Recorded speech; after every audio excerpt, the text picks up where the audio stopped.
తాకట్టులో ఉన్న బంగారాన్ని విడిపించి ఆ రోజు ఆన్లైన్ రేటుకే మేము కొంటాం. Sharma gold company. నమస్తే, వెల్కమ్ టు సుమన్ టీవీ. నేను మీ యామ్ని. ప్రస్తుతం మనతో ఉన్నారు ప్రముఖ ఆధ్యాత్మికవేత్త, ప్రముఖ జ్యోతిష్య వాస్తు పండితులు ముల్లపూడి సత్యనారాయణమూర్తి గారు ఉన్నారు. గురుగారు, మనం వారితో మాట్లాడదాం. నమస్కారం గురుగారు. నమస్కారం యామ్ని. గురుగారు, ఇప్పుడు వృషభ రాశి వారికి అసలు వాళ్ళ స్వభావం, లక్షణాలు అనేది అసలు ఏ విధంగా ఉంటాయండి? వృషభ రాశి వారంటే ఏంటి? ఎద్దు అంటే స్థిరమైనటువంటి మెంటాలిటీ ఉంటుంది వీళ్ళకి, చంచలత్వం మెంటాలిటీ ఉండదు. అందుకే దీన్ని స్థిర రాశి అంటారు. నెక్స్ట్, ఈ వీటిల్లో 3 నక్షత్రాలు వస్తాయి. కృత్తికా నక్షత్రం 2, 3, 4 పాదాలు, ఆ తర్వాత రోహిణి, మృగశిర. సో ఈ 3 నక్షత్రాల వాళ్ళ యొక్క లక్షణాల కలయికే ఈ వృషభ రాశి అన్నమాట. జనరల్గా ఈ వృషభ రాశి వారు చాలా మొండి స్వభావం కలిగి ఉంటారు. వాళ్ళు అనుకున్నది తప్ప ఏది కూడా వేరేది జరగడానికి ఒప్పుకోరు. అలాగని మూర్ఖత్వం ఉండదు, ఎమికబిలిటీ ఉంటుంది, నాయకత్వ లక్షణాలు కలిగి ఉంటారు. అంటే పని ఎలా చేయించుకోవాలి అవతల వాళ్ళ చేత అది తెలుస్తుంది. తర్వాత వీరిని ఎవరైనా ఏదైనా అంటే ఒప్పుకోరు. వీళ్ళు ఇతరుల యొక్క పనిలోకి వీళ్ళు ఇంటర్ఫియర్ కారు. And they won't allow the others to brook in to their affairs. అంటే వేరే వాళ్ళు ముక్కు పెట్టనివ్వరు, వేలు పెట్టనివ్వరు. సో ఈ విధమైనటువంటి ఈ వృషభ రాశి అది శుక్రుడికి సంబంధించినటువంటిది. ప్రేమానురాగాలు ఉంటాయి. సో ఈ ప్రేమానురాగాల వల్ల వీళ్ళు ఎక్కువ కుటుంబ సభ్యుల పైన, జనం పైన వీళ్ళంతా కూడా అభిమానం కలిగి ఉంటారు. కాబట్టి మరి మనుషులందరూ ఒకలాగే ఉండరు కదా. కాబట్టి ఏదో టైంలో ఎవరో ఒకళ్ళు హర్ట్ చేస్తే ఇమ్మీడియట్ 48 అవర్స్ డిప్రెషన్కి వెళ్ళిపోతారు వీళ్ళు. ఇది ఒక బ్యాడ్ లక్షణం. రెండో లక్షణం, ఉంటే టోటల్ డిక్టేటర్స్ లాగా ఉంటారు. అండ్ ఇప్పుడు మృగశిర నక్షత్రం వాళ్ళు ఇందులో ఉన్నారనుకోండి, వృషభ రాశిలో, వీళ్ళకి బంధువుల పిచ్చి ఎక్కువ ఉంటుంది, స్నేహితుల పిచ్చి, ముఖ్యంగా బంధువుల పిచ్చి. మృగశిర నక్షత్రం ఎవరినైనా చూసుకో, వృషభ రాశి వాళ్ళు ఎంతసేపు నా తల్లి, నా అక్కలు, నా చెల్లెళ్ళు ఇది అంటారు. వాళ్ళ భార్య ఏం గోల పెడుతుంది, నేను చక్కగా ఫారెన్ వెళ్ళాలనుకున్నాను, ఫారెన్ వెళ్ళేవాడిని అని చెప్పి సాఫ్ట్వేర్ ఇంజనీరింగ్ చేసుకున్నాను, వీడేమో నా ఫ్యామిలీ అంటాడు, ఫ్యామిలీ పర్సన్ దొరికాడు, నా కర్మ కాలిపోయి అని అలా బాధపడుతూ ఉంటారు వీళ్ళు భార్యలు. సో ఈ వృషభ రాశి వారికి మంచి దేహం ఉంటుంది, ఆక్స్. కాబట్టి ఒక ఎద్దులాగా ఉంటారు. స్ట్రక్చర్, బెల్టప్ అంతా కూడా బాగుంటుంది. అండ్ వీళ్ళకి జెనిటల్ ఆర్గన్స్ రోగాలు ఎక్కువ వస్తాయి. అంటే వెనీరియాలజీ, ఆ తర్వాత డెర్మటాలజీ డిపార్ట్మెంట్స్కి వీళ్ళు తిరగాల్సినటువంటి అవసరం ఉంటుంది. వెనీరియల్ డిసీజెస్ రావడానికి అవసరం ఉంటుంది ఫ్యూచర్లో. సో ఈ విధంగా ఈ వృషభ రాశి వాళ్ళు తాము కనుక ప్లాన్ చేస్తే ఆ పని ఫెయిల్ అయ్యేటటువంటి సమస్య లేదు. అయితే వీళ్ళు ఒక టీం వర్క్, ఎంతసేపు టీంతో కలిసి చేస్తారు. వీళ్ళు చేసేటటువంటి వర్క్ ఇతరులకు లాభం తప్ప వీళ్ళకి స్వప్రయోజనంగా లాభం ఉండదు. ఎలా అంటే ఇప్పుడు మనకి ఎద్దు లాగుద్ది, యజమానికి లాభం, ఎద్దుకేం లాభం?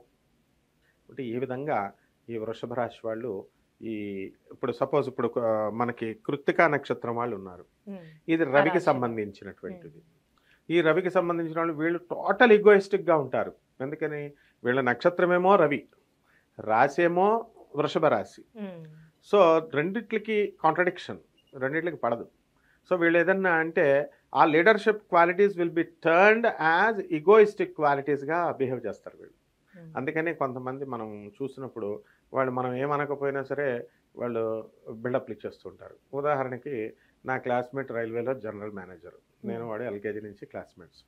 నేను వాడిని కలవడం కోసం వెళ్తాం, మేము ఎప్పుడైనా కలుస్తాం, ఎప్పుడైనా టీ ఆఫర్ చేస్తాడు, బాగుంది. This will be the system. అదే డిపార్ట్మెంట్లో ఒక అటెండర్ ఉన్నాడు. అటెండర్ ఉంటే సరే అక్కడ కనబడుతూ ఉంటాడు కదా, ఎప్పుడు మనం సరదాగా పలకరించినా ఏం చేస్తాడంటే, సార్ నేను ఇప్పుడే బిజీ, నేను ఇప్పుడే వస్తాను అంటే మిగతా వాళ్ళకి అది చెప్తూ ఉంటాడు. నేను అది గమనించాను.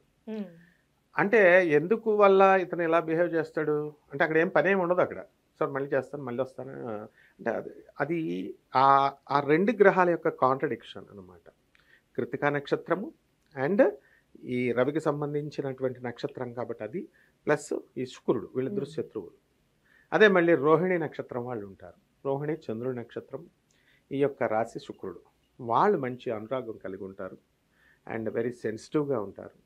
ఇతరులకు సహాయం చేసేటటువంటి గుణాలు ఈ మూడు నక్షత్రాల వాళ్ళకి ఉంటుంది. వృషభ రాశి టోటల్గా హెల్ప్ఫుల్ నేచరే. అలానే ఇప్పుడు ఆర్థికంగా ఈ రాశి వారు ఏ విధంగా ఉంటారండి? ఆర్థికంగా వృషభ రాశి వాళ్ళకి పెద్ద కష్టాలు ఉండవు. అంటే ప్రతి రాశిలోనూ కూడా ఆర్థికంగా కొంచెం మీడియం లెవెల్లో ఉన్న వాళ్ళు ఉంటారు, టాప్ రేంజ్కి వెళ్ళిన వాళ్ళు ఉంటారు, బాటమ్ లెవెల్లో అండర్ ప్రివిలేజ్డ్ కూడా ఉంటారు. కానీ it depends on the individual charts. కానీ ఇన్ జనరల్ వృషభ రాశి వాళ్ళు అదృష్టవంతులే. కాబట్టి వీళ్ళు ఆర్థికంగా బాగా పికప్ అయినటువంటి వాళ్ళే ఉంటారు. ఎక్కువ ఫారెస్ట్ ఆఫీసర్స్, ఆ తర్వాత హోటల్ నడిపేటటువంటి వాళ్ళు, బట్టల వ్యాపారస్తులు.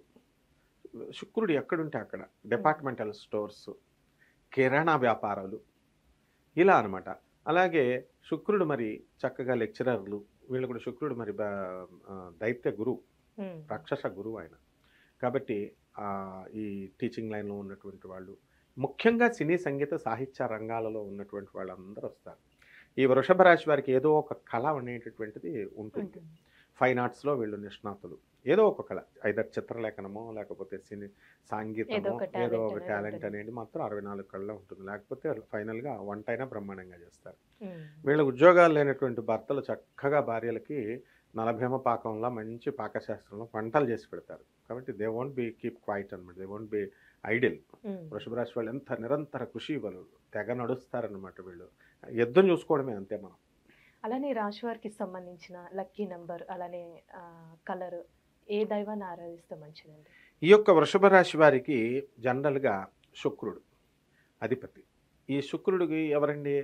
శుక్రుడు ఎవరిని చేస్తాడు? ఇద్దరిని పూజ చేస్తాడు. ఒకటి పరమేశ్వరుణ్ణి, ఇంకొకటి మహాలక్ష్మిని. సో ఈ యొక్క మహాలక్ష్మిని కానీ ఓం శ్రీం హ్రీం శ్రీం కమలే కమలాలయే ప్రసీద ప్రసీద శ్రీం హ్రీం శ్రీం ఓం మహాలక్ష్మి అయి నమః అనే మంత్రాన్ని, ఇంత పెద్దది నేను చెప్పలేకపోతున్నానండి అంటే ఓం శ్రీం మహాలక్ష్మి అయి నమః అన్న మంత్రాన్ని కానీ, లేదా ఓం నమశివాయ అనే పంచాక్షరి మంత్రంతో పరమేశ్వరుని కానీ పూజ చేసుకుంటే వృషభ రాశి వాళ్ళు మంచి జీవితంలో ఉన్నత స్థితికి వెళ్తారు. లేకపోతే వీళ్ళ యొక్క లక్కీ నెంబర్ 6. వీళ్ళకి చక్కగా ఈ 5 కూడా తర్వాత, దీని ఫస్ట్ ప్రిఫరెన్స్ 6 అనమాట, అండ్ నెక్స్ట్ ప్రిఫరెన్స్ 5.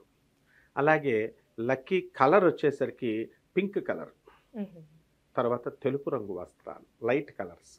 ఈ కలర్స్ కనుక ఈ రాశి వాళ్ళు ధరించినట్లయితే బాగుంటుంది. అలాగే డైమండ్ వేసుకోవాలా. డైమండ్ అమెరికన్ డైమండ్ అయినా పర్లేదు, కాస్ట్లీ డైమండ్స్ వెనకాల డబ్బులు పోగొట్టుకొని వెళ్ళాల్సినటువంటి అవసరం లేదు. ఈ అమెరికన్ డైమండ్స్ కూడా అవి ధరిస్తే. అలానే లక్కీ వారం అంటే ఏమైనా ఉందా అండి?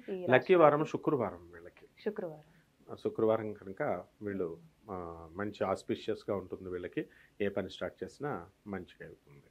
చాలా చక్కగా తెలియజేస్తారండి. ధన్యవాదాలు. ధన్యవాదాలమ్మా.